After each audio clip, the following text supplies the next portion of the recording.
What's up, everybody? Welcome back to the Run Your Mouth podcast. It is a pleasure to have you with us for this lunch break. Yeah, we're supposed to be at 11 a.m., but I was getting texts. People were telling me that they particularly like being able to listen to this program while they're having their lunch, so I hope you're out there right now.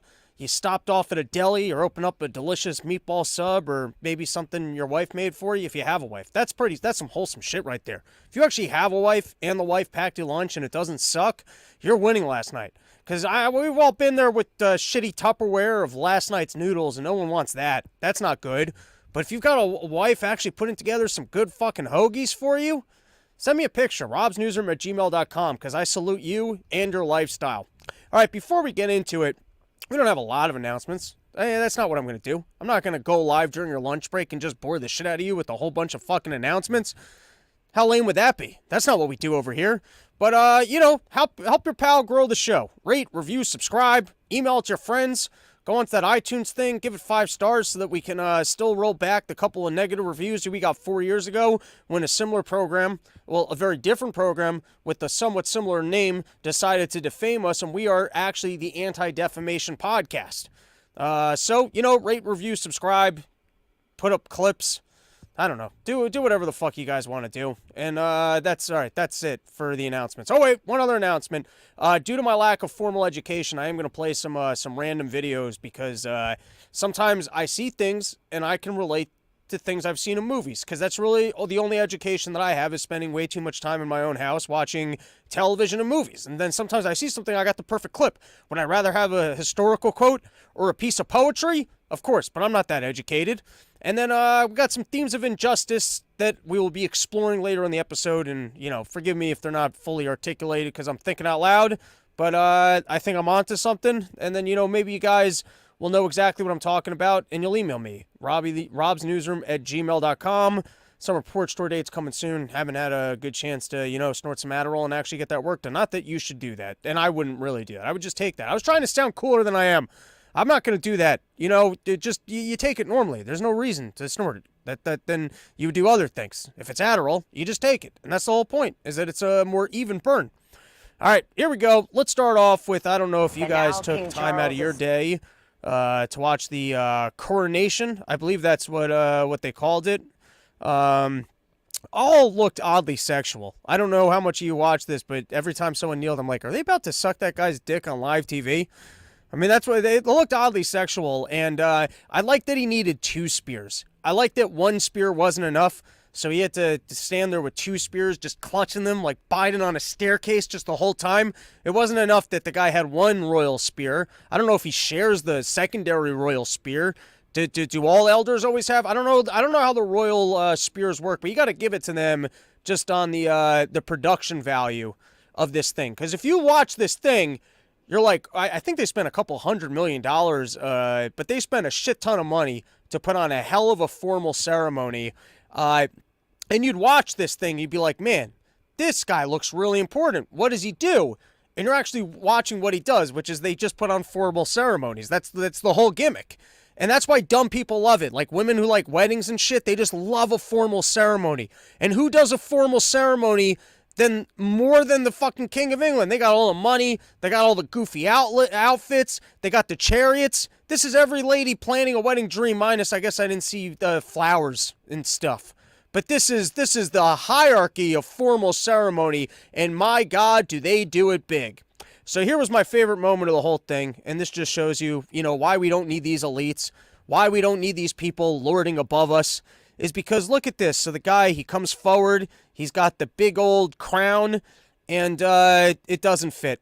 Not only does it not fit, I guess they didn't take the time to actually measure it beforehand, so he's got to sit there like turning on a light bulb that doesn't quite fit into the thing. It doesn't quite get the screws, and he's got to sit there, he's got to squeeze it. He realizes, oh my God, I'm about to get, I don't know if the king can still off somebody's head, but that's what's about to happen to me. And you would think that they could have at least measured that beforehand. If you didn't want to have one bad thing happen during the production, it's that the hat doesn't fit. People start having a Cinderella moment, and they go, hey, this guy's not supposed to be king. The fucking hat doesn't even fit. And then they got to go all the way down the thing until they find out it only fits on Meghan Markle, and then she becomes the queen/king of England because she doesn't believe in these gender things because she's part of the whole left woke media blah, blah, blah, complain until you get to the top type wing of government. Now, here's what I found most interesting about this ceremony, celebrating wealth that's been plundered by people who are going to lord above you and keep formal titles, but they don't actually run the government, but they're still very important. And the current guy, I mean, he loves global warming. So if there's someone that's going to represent the Rockefellers and the Rothschilds and push forward on making sure that no one else can amass wealth, you're going to need a king. You're going to need someone who can show up, have a nice ceremony, and wear hats. But here's what I thought was most interesting about this lame-ass ceremony, is that the whole thing is involving God. Well, what does God have to do with you being the king over the rest of us? If I believe in God, then why do I gotta need you as an intermediary? I never heard from God saying that there's got to be a king of England who plunders wealth from India and then remains in charge and just gets continued to be wealthy and have a royal family. I don't remember that one being in the Bible. Isn't it amazing that, like, in order to have there's something about that, like, everyone, without invoking God or some sort of a religious nature, then I guess what would your ceremony be? You would just, can't you do a government thing? You can't, like, why do you gotta appeal to God for authority over the rest of us? If we're going the God route, then let's have the priests or otherwise. I don't remember anything about needing kings in England. Was that what Jesus was all about? I mean, I never went to Jesus school. I only went to my Jewish schools. So, we never had talk about that the Lord would put kings above us who would then be able to amass wealth on the backs of other human beings, and then their family could hold on to it for a whole while. I mean, if you feel like you're royalty because you've got some royal gene pool, that everyone should be worshiping you and giving you resources instead of voting or whatever the fuck your system is, which is essentially that you're just a reality show. Is it by the good graces of God that you get to have your ongoing soap opera? I just thought there was something interesting, that this needed to be a church-related God ceremony. There was something interesting to me that they had to invoke the powers of God to keep this illusion going on that I guess we should be celebrating this man and continuing to think that he's important, which kind of reminded me of, I need my keyboard here. I need my keyboard. Fucking producer, man, putting things all over the place. It reminded me of this scene from the Book of Eli, which I'll play for you guys. Oh, I probably have to change the sound settings here. Every time you come back, people, I rent out the studio on the weekends, and the people that come in here, they're always making changes to my setup and stuff. A weapon aimed right at the hearts and minds of the weak and the desperate. It will give us control of it. If we want to rule more than one small fucking town, we have to have it. People will come from all over. They do exactly what I tell them if the words are from the book. Were you guys able to hear that? I never know if the sound's working. Because like I said, the people I rent out the studio to on the weekend, they're always making adjustments, making changes here. I always thought that was interesting, the Book of Eli. By the way, not coming off as anti-God or religion, but there is something interesting about the power of people to claim that they have the power of God on their side and then lord above us. As I was watching this ceremony, I didn't even watch the sermon. I watched a couple clips that I just paid for you guys, and the fact that they needed to invoke God to pretend like they had power above us reminded me of that one. All right, moving on. What else we got here? You got Yellen. No good options if Congress doesn't raise debt ceiling. This is from Week Magazine. Treasury Secretary Janet Yellen said Sunday there are simply no good options to resolve the debt limit crisis other than a vote by Congress to raise the borrowing cap. Yellen said on ABC's This Week that invoking the 14th Amendment, which says the validity of public debt shall not be questioned, would lead to a constitutional crisis. Constitutional scholars disagree on whether the provision would allow the Biden administration to keep issuing debt beyond the current cap, which the government will hit in June. It's Congress's job to do this, Yellen said. If they fail to do it, we will have an economic and financial catastrophe that will be of our own making. That's what we need. We just need everybody on board with pretending like we can have all the money that we want. As to why government doesn't come into our lives, buy us homes, nicer cars, nicer meals, It's just because they're mean people. And it's actually the Republicans that are being mean. Because if the Democrats could do it, they would just give you all the free stuff that they could. They would love to. There's so much more free stuff that we all could have except for these mean people and their stupid debt limit that we could always just raise and raise and raise without any problems whatsoever. Because that's the issue. The issue is that other people decided to be mean and put a limit in place, and as long as we can raise the limit, everything's going to be perfect. Another movie scene, because like I said, all I've done with my life is basically stay indoors and watch TV, but the way that the Democrats talk about the debt ceiling is reminds me of the way Walter White, which I apologize. If you've not watched Breaking Bad for some reason, firstly, quit your job, stay home. You could probably finish the thing in like 4 days. What you should really do is take crystal meth so that you can stay up and just breeze through the whole series. Wouldn't take more than a couple days. At best, it's worthwhile. I definitely wasted an entire summer watching all of Breaking Bad because that was back in the days where I would watch it off a Mega Video and it would take time before you could reset and be allowed to watch more. And so I would literally spend all day pretending like I was writing a paper that was supposed to be done the semester beforehand. And that was one full college summer. In case any of you thought that I was cool, I just want to let you know I spent a whole summer in college pretending like I was writing an essay that had already been due, and then just wasted time in between the Mega Video thing reloading so that I could watch Breaking Bad. But now you have no excuse because you're an adult and you could quit your job. You could probably afford crystal meth, and you could stay home for 3 days and watch the entire series probably just on Netflix. And then you could thank me because having left your job to do that would have been worthwhile. All right, that was an ADD pitch for you quitting your job to watch to watch. And by the way, while you have times on your hands, you can rate, review, subscribe, and let people know about the show. But this is the scene where skip this if you haven't seen it. I'm going to give you a moment right now. If you're watching this live, you can pause, or if you're in your car listening to this on the Spotify or the thing, skip forward so that you don't ruin the whole series. But it's enough years later. So here you go. This is finally Walt's being confronted by his brother-in-law, Hank, and here's how he reacts. I don't know where this is coming from, Hank, but just I swear to Christ, I will put you under the jail. just take a breath, okay? Just listen to yourself. These wild accusations, they could destroy our family. Damn, and don't for give what? a shit about family. Your accusations are going to destroy our family. Here he is. He's been breaking the law. He's distributing meth all over the place. He's been murdering. He's been killing. Not saying that, drugs shouldn't be legal, but I'm saying within the universe, he's taken actions and done things that have repercussions.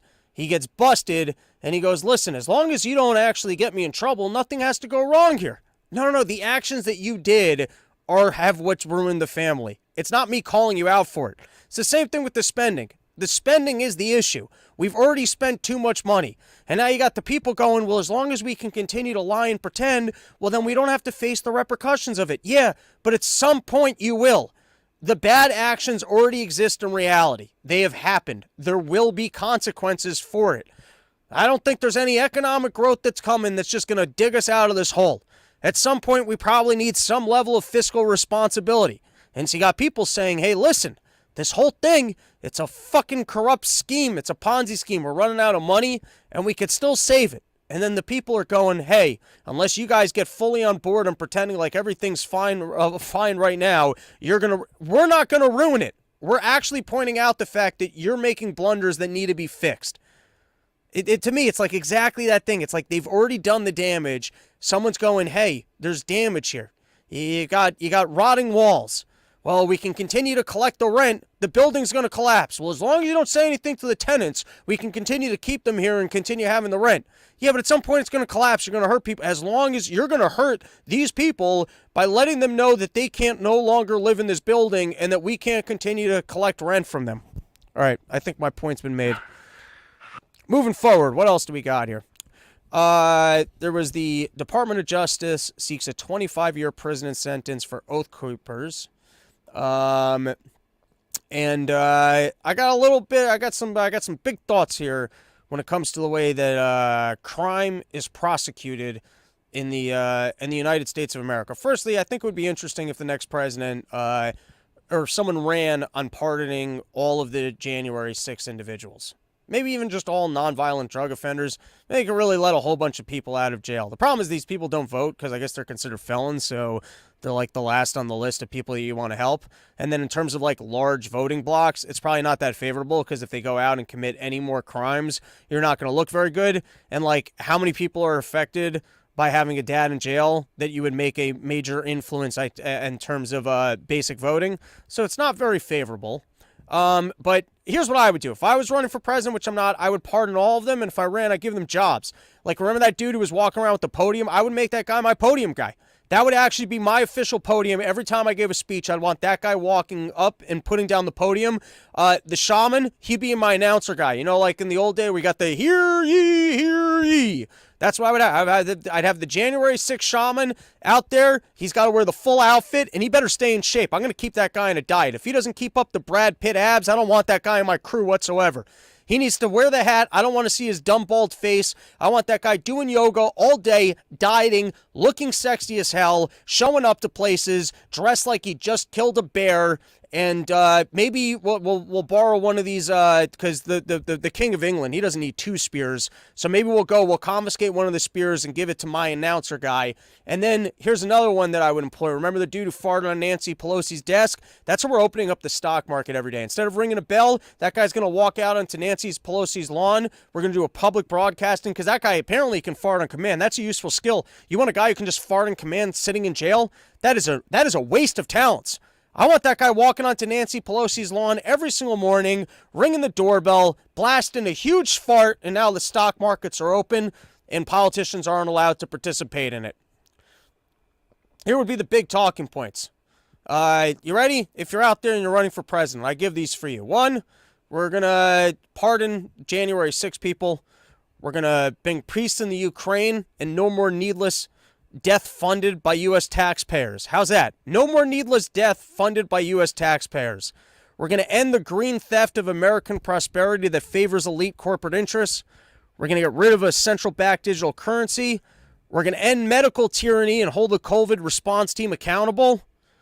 And last, which I've already mentioned, we're going to release the January 6th footage, and we're going to investigate the FBI for domestic terrorism agenda, along with finding Epstein safe and getting all that out there into the world. But I was thinking about this, and it was in part because of the stink that was made about that soldier who, or ex-Marine, who choked out a dude on the subway, but the unequal distribution of justice. The things that we seem to yell and holler about compared to the things that we seem to ignore.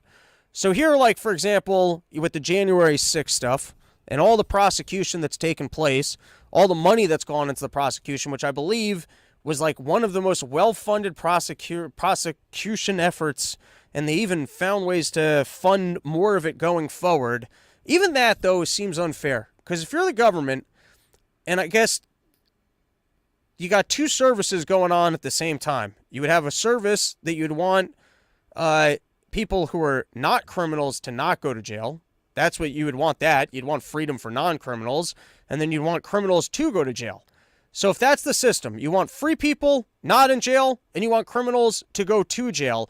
If you're putting more money into the prosecution of individuals than you are in the defense of individuals, haven't you already constructed a system that favors wrongfully accused people ending up in trouble? Like, you're putting more resources into prosecution, which, just think about it. Think about the way that the amount of money that is available to, like, public defenders versus, like, DA agents or, the district attorneys, your prosecutors. Like, think about how like, that's a good job. You get a prosecutor as, like, a DA agent or, like, for the FBI or, like, the FBI's lawyer. That's a really good job. You know what's not a good job? Being a public defender.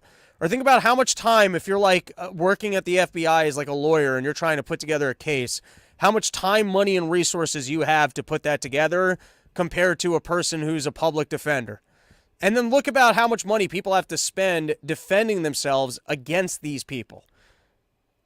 For example, there have been instances of other people taking over state capitals. I guess not the capital. And have we heard yells, screams, and hollers about the domestic terrorism of these people overtaking local governments? Or we saw in Portland, people, firebombing a state, what's it called? Man, Stutter City today. I should be running for office. I could beat Joe Biden in a stutter off at a courthouse. And we know how much investigations they can do of looking at footage, looking through Facebook feeds and finding individuals. There was just no political will to do it. Or this was from Elon Musk. He retweeted this. And it was the interracial violent crime incidents. This, I guess, goes back to 2018. Maybe things radically changed since 2020. But the media does seem to like to hyper-focus on white on black crime and ignore other crime. Like, we keep hearing about violent gun crimes, but then they never tell you that it's mostly gang incidents in scattered cities. But that's why all of us can't have our guns anymore. Or they keep trying to pretend like the racial injustices of America, like you take what happened in Charlottesville. If no one was down there protesting, 10 Nazis would have gotten together? They would have stood at a monument. They would have had some dumb speech. But no, that's clear that evidence that Donald Trump has ignited national right Nazis to join together, and they're feeling more brazen than ever. Or you get a scattered crime in New York City of a person who's been repeatedly released from jail, I think. I should have done more homework on that one. And then get a guy, he's threatening other people, and he takes action. And they go, oh, this is clear that white people are just looking to wage war against other minorities. But then you look at the actual crime rates, and it turns out they just don't like to report the other ones. They're really attached to a narrative. This was from Zero Hedge. Zero Hedge did a piece that put together the numbers. This is from Kanoka the Great, #1, based on a study of 1,100 articles from 6 major newspapers between 2019 and 2021. The media is 4 times more likely to mention the race of white murders as compared to black murders. And then I was looking at this article from MSNBC that Ripple will have spent $200 million fighting the SEC lawsuit, CEO says. Now, if they spent $200 million fighting, how much money did the SEC put into this case? And then that sounds like the SEC is going to be really pot committed, because those prosecutors, you think they can walk away without a win at that point when they put that much money and resources? I know nothing about the Ripple case. Maybe these Ripple people are the most, I can tell you objectively that I guess if I want to sell you my asset and you're interested in buying the asset, yeah, I don't really understand why I need a government intermediary to go, hey, I'm going to look over this first. I mean, how are they doing with the other banking stocks? How is the SEC doing for every investigator in First Republic or SVB Bank? How many securities go under every single year on the penny stock or other markets? And at the end of the day, investors are taking on their own risk. I don't think that the SEC has done a better job of protecting individuals than, for example, myself when I've gone on Coinbase and I've just bought in random ass things like lottery tickets. I think you know that if when you're buying random crypto, there's some risk there, and you actually preferred to involve yourself in a voluntary exchange that didn't include the SEC or other ones, just rigging the game so that you probably didn't have a pricing opportunity or a market opportunity. Like, in fact, you were probably there specifically because of the risk of the fact that it wasn't on the stock exchange, and so pension funds or others might not be pricing you out of a decent investment opportunity. I say that with zero knowledge of Ripple. I'm just saying, but the basis of the entire thing is that, this is supposed to have been a exchange, that the government's supposed to have their hands in this one. But if they spent $200 million trying to fight it, can you imagine how much resources went in from the SEC of going after them? And why them as opposed to anybody else? All right, that's enough of this topic. We can take some comments. What do we got going on? Libertarian Podcast Review, the RYM Town Crier. I don't know what that's in reference to. Anything goes. You need a spear? I can get you a spear by the end of business today, as long as it comes with the toe. As long as I want a spear with the toe on top. Big Lebowski reference if you're not getting it. But hell yeah, email me. I would love a run-your-mouth spear. Something I could be bringing down to Childerberg for our ceremony to get to rid the world of the demon spirits of Carl Schwab. Because last year we were successful at least in getting Fauci to step down. I'm not sure that we got him to like apologize or anything else, but I do think we've weakened his demon spirit. And so we got a pretty good track record of weakening demon spirits. And we already have a milk crew that's out there trying to find the perfect cow to make sure that we got the best possible milk for our ceremony. Come down to Childerberg, everybody. It's going to be a fun couple days down there. All right, a fix. XRP is a fake crypto. 6 nodes, no mining. Owning company gets 60% of all coins minted. Wants to work with legacy banking systems, etc. I believe you. I'm sure it's trash. And, you know, go buy yourself some, because maybe they'll win the case, and then you can pump and dump. After the 200... I'm sure also, if they had $200 million to spend fighting the SEC... they probably got some shit going on behind the scenes that you probably don't really want to be investing in. All right. So, listen, I'm trying to keep my jokes to a minimum on this Carol case because, you know, unlike all the other media outlets that are forced, they're not into bodily autonomy. They want to force people to take unproven experimental vaccines. We're anti-rape on this show. We're the least rapey of all people in investigative medias, which is only because we're backed by Russia. You're not allowed to make that joke anymore either. All right, so anyways, you got this Carol case, which is pretty nutty. I think that in my head, or at least to my logic, statute of limitations makes sense because the further you get away from an incident, I guess the burden of proof should be on people to prove that you're guilty, but you should be able to mount a defense, and false claims do exist. I don't know what happened with Kavanaugh. Well, we got some rapist who's just sitting on the Supreme Court. We all walked away from it. And maybe strict statutory limitations actually incentivize people to come forward when we can actually dole out justice. So in this point, I guess in this case, you got a defamation case, which revolves around whether or not the lady was actually raped. But Donald Trump's not going to be going to jail or getting in any real trouble for having done rape. I mean, that's a weird court case at that point. So we're just going to acknowledge... I mean, that's how corrupt of a legal system we have here, that the court system can acknowledge that someone engaged in rape, but then look the other way on doling out justice. That doesn't seem right either.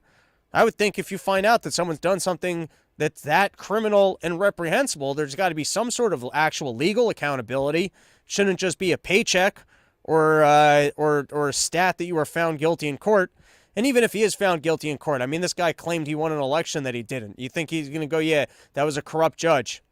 So anyways, I've been doing jokes in my stand-up in regards to the Stormy Daniels case and hoping that that would move forward because I just thought, how funny is it going to be to see Donald Trump take the witness stand in the Stormy Daniels case? You guys want to hear that actual joke? You can come see me do some stand-up. But then I was watching Donald Trump in the deposition, and I was like, fuck. Actual Donald Trump on this topic is way funnier than my joke on the topic. Let's roll the tape. Now, in your June 21 statement, which is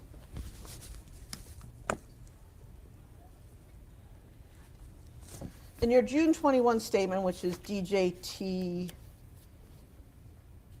20, you said that Ms. Carroll was trying to sell a new book, and that you said shame on those who make up false stories of assault to try to get publicity for themselves or sell a book. Yeah. That's right. Before you made that statement, did you have any knowledge, one way or the other, of the financial arrangements? Fuck, that's the wrong clip. The clip I was looking for was the lady says you said that this lady, Carol, wasn't your type. And the funniest thing Donald Trump ever did in explaining how Carol's not his type, he goes, yeah, she's not my type, just like you're not my type, okay? I wouldn't have sex with you anywhere, you fat pig. You're not my type. You don't understand the concept of not types. You're also gross and disgusting, okay? And what you're doing is despicable here. It wasn't quite that, but that's essentially what he said, where he goes, to explain the concept of not my type, he starts attacking the lawyer as being, hey, yeah, you wouldn't be my type either. And then this is how much fun Donald Trump is that this then became a case about whether or not the lady is in fact her type. Because in closing statements, this lady got up and said, ladies and gentlemen of the jury, instead of looking at this old washed-up hag, we need to look at pictures from 20 years ago when my client was in fact a hot piece of ass and actually Exactly Donald Trump's type. Donald Trump had a bad moment in the deposition. They showed her a picture of the young Carol and asked who he was, and he thought it was his wife. And so then they got to go back to court and go, listen, she actually is his type. Which isn't that, like, kind of the most, it was the most ridiculous claim to make against someone claims that they were raped, and then you go, that lady's ugly, I would never rape her. And then they go into court, and instead of having, I guess, better evidence of that it actually existed, they go to discount his claim that he wouldn't have found her attractive by going with older pictures of what she looked like at that time. I mean, all just seems mean to the lady. All right, and in terms of presidents, just in case you're looking at this and you're going, hey, I don't want this Donald Trump option. This Donald Trump guy's a reprehensible individual. He's out there grabbing women by the pussies, pushing them up against walls, just having their way with people. Well, just in case you were like, listen, I've had enough of that guy. Give me any other option. Here's how the other guy is doing. This was from a recent interview. And you talk about fighting for the soul of America. But can we level set in terms of the soul of America? Right now, hate crimes are on the rise. Random acts of gun violence. Women are under attack. Mr. President? I'll do one. Which, you gotta love that when, I guess they don't follow the script. Because, the White House, we know that they actually write out the scripts for these reporters. And so she goes off script. She asks a fair question. But that one wasn't. So instantly, what the people on the sidelines always do? They yell, oh, no, we gotta go. No questions. He's gotta move. Blah, blah, blah, blah.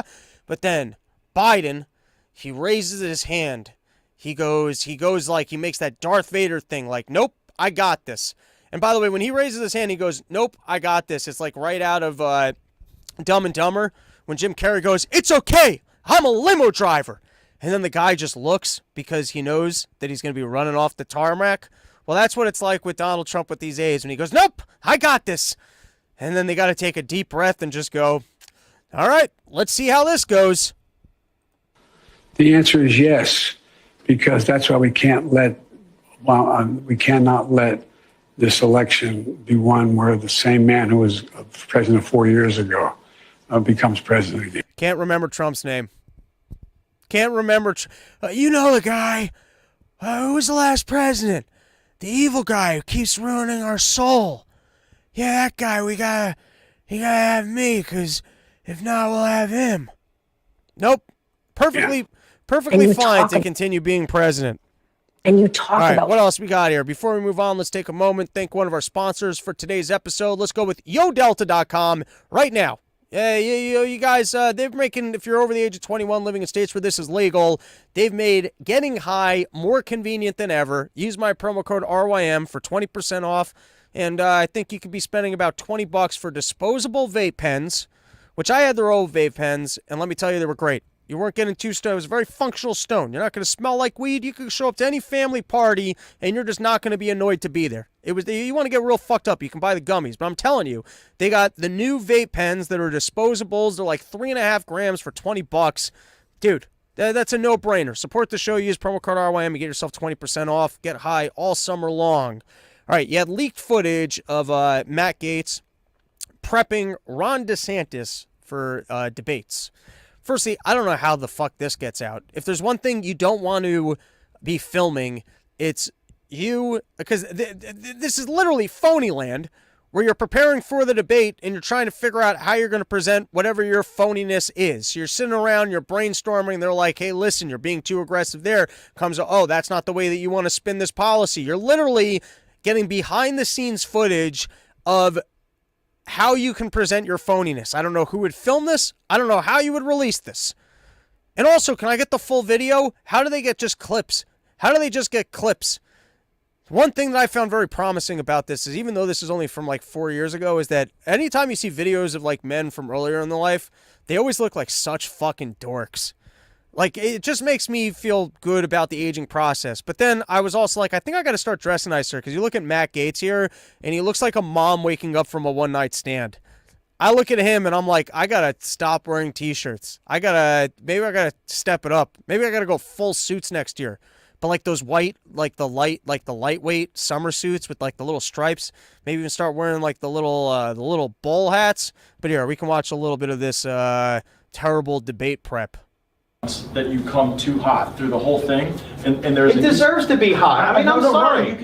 You can go there in moments without having it become. Kavanaugh showed that when you say no. Look, I think there. I mean, the thing is we did such a horrible job of pushing back on all these stupid stories from the beginning that he's gonna rattle off a list. Yes, he is. That you. I'm also surprised they don't get better rooms for prepping in than what looks like I don't know. Looks like the hotel green rooms I'm in when I do hotel gigs. All right, I think I have one more story, which is constant coverage over here of the costs of what they did with us with the COVID stuff. I know everyone else is moving on with their jolly old lives, just willing to forgive. I'm not going to do it until we finally see some justice, some unwinding of all the bad blunders, the proof of fraud, the relationship between Pfizer, the revolving door. The Walachinskys and the Faucis shouldn't just be able to step down. We need some actual wide-scale investigations so that the public can learn the problems with centralized government and authority making decisions for all of us, and people like me being consistently censored for just trying to live in the future and being right, just giving people good information. And so this was from the Wall Street Journal, and I thought there was some interesting documentation here of some of the costs of the COVID policies, particularly, and you guys can go read the whole article because they actually brought some receipts of statements that Fauci had made where he was saying, hey, this is a problem for kids too. But here, I just want to read a couple paragraphs. That way you guys get a little education here. It's not just all my stupidity. The Centers for Disease Control and Prevention on Friday reported that the deaths from unintentional injuries, largely drug overdoses, last year exceeded those from COVID. But while the vast majority of COVID deaths have been among older people, drug overdoses, even at the peak of the pandemic, were the leading cause of death among young adults.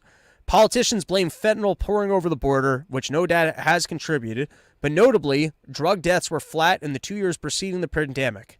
They spiked only as government lockdowns took hold, plateauing early last year as life finally returned to normal after the Omicron surge and shutdowns. In any case, fentanyl isn't the only culprit. Between 2019 and 2021, methamphetamine overdose deaths more than doubled, and cocaine deaths rose 54%. These figures don't account for the increase in drug-related deaths that aren't a result of overdoses. Politicians treat weed as harmless, but it's linked to a significant higher risk of stroke and heart attacks. That last talking point feels like some Republican bullshit. But moving on. So has abuse of prescription stimulants such as Adderall, to which young people increasingly turned during the pandemic. A Trillion Health analysis of insurance claims found Adderall prescription increased 58% between 2018 and 2022 among adults 22 to 44. There's now a shortage of the drug because manufacturers haven't been able to keep up with demand. The Trillion analysis also found an increase in healthcare visits for anxiety disorders, 48%, alcohol and substance abuse, 27%, and depression, 24%, between the first 3 months of 2019 and the same period in 2022. None of this is surprising, but it goes a long way in explaining why deaths among young people remain elevated even as COVID deaths have plunged. During the first 8 weeks of this year, deaths among adults 25 to 44 were running 25% higher in 2019, though COVID could only account for at most 10% of these excess deaths. A Society of Actuary Research Institutes reports last November documented similar levels of excess deaths among young people. Premature deaths and drug use, no doubt, are among the reasons for the persistent worker shortage. Blah, blah, blah. You guys get it. All right. Continuing coverage of what they did to us. Guys, that's our show. Thanks for hanging out with us. It was actually a longer episode than I had expected. Also, shout out sheathunderwear.com. Use promo code RYM. You're going to get yourself 20% off. So, it's the summer months, and you don't want sweaty balls flopping all over the place all summer long. So support the sponsor, Sheath Underwear, most comfortable underwear that's ever graced the balls of man. Summer tour dates coming soon. Forest Mommy shouting out the V-neck shirt. Happy birthday to Forest Mommy. Just did her show. Go check that out on YouTube, the Sunday stream. And you can support JessicaFensky.com, running for city council. What else we got going on? Bob is on it. Ruthless. David Whitmer, bro, I emailed you. Look into Whitney Webb. I'm familiar with Whitney Webb. said it 4 times. Can we get better writers for this upcoming election season? I could agree with you on that. I'm for hire. All right, that's our episode. Thanks, everyone, for hanging out with us. Have a great Monday, a successful week. Go make some money and buy yourself some sheath underwear, Yo Deltas. Come out to my Wednesday show at Cafe Bohemia. And